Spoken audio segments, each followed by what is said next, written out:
Hello and welcome back to my channel. I am Christy Van with Vantastic Finances, and on this channel I teach Velocity Banking.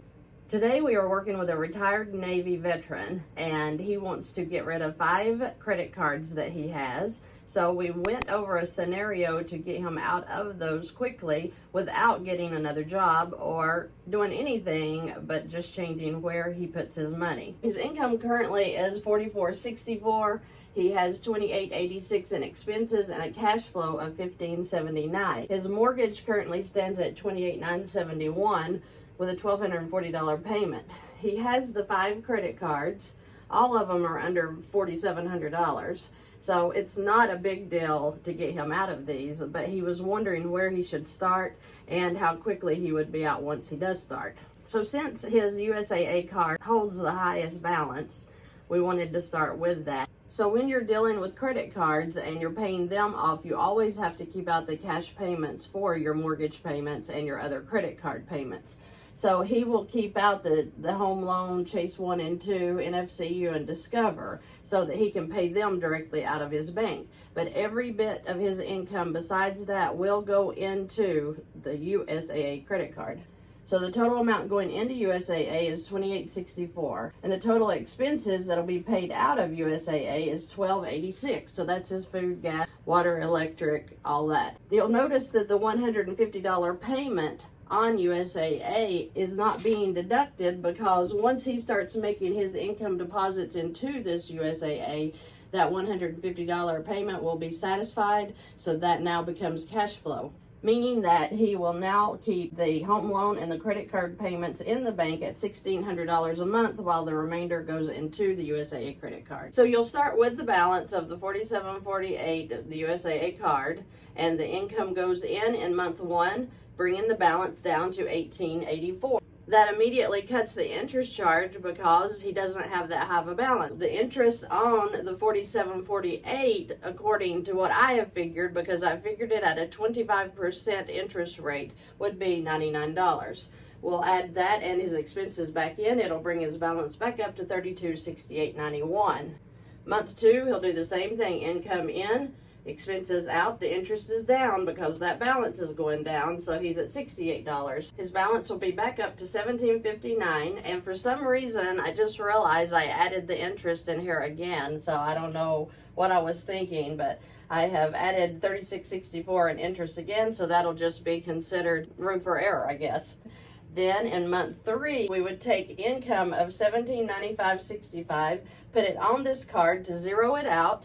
Then we would take the remainder of the income of month 3, which would be $1,068, and put onto Chase number 1 card, bringing that balance down to $22.76. The expenses would then come out of Chase number 1 with the interest at $70 figured on the $33.44 balance. Month 4, the income would go in, bringing his balance down to $658 with $76 interest charged and $12.86 expenses coming back out, bringing the balance of Chase number 1 up to $20.20. But then in month 5, the income of $20.20 would go in, and this card would then be paid off. So he's already accomplished paying off 2 cards in 5 months. So since the partial income of $20.20 went in to finish off Chase number 1, we're now going to Discover that stands at $36.11, and we're going to make the rest of month 5's income deposit into Discover of $954, bringing his balance down to $26.47.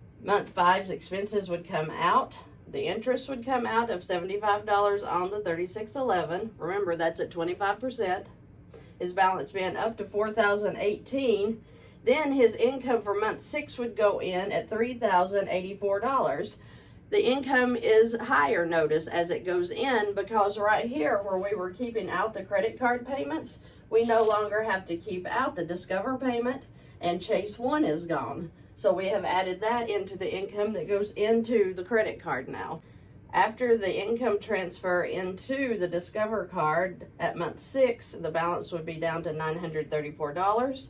The expenses and interest would come back out, bringing his balance back up to $2304.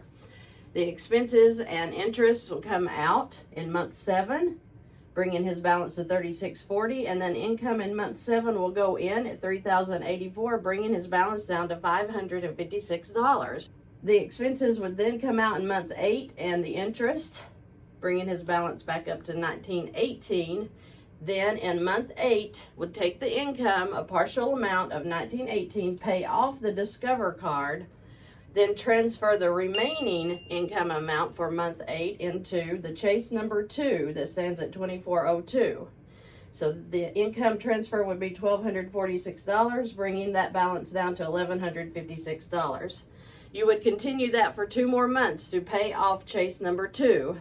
So these credit cards would be paid off in 10 months with only lacking the NFCU, and the balance is only $23.84. So knowing that his income now stands at $3,084, he's going to wipe that in 1 month as well. So he should have all of the credit cards paid off in 10-11 months max. That includes the interest on these cards. Then he can work on his home loan if he desires to do so. If you have any comments, please leave them below. If you need to contact me, I have links below. Remember, success is never owned, it's rented, and the rent is due every day. Keep digging, stay after it, and you too can work down your credit cards and all of your debt, just like this Navy guy did. We want to thank him for serving. We want to thank all of our veterans who have served and all of our active military. Thank you so much. Have a great week, and I will see you in the next video.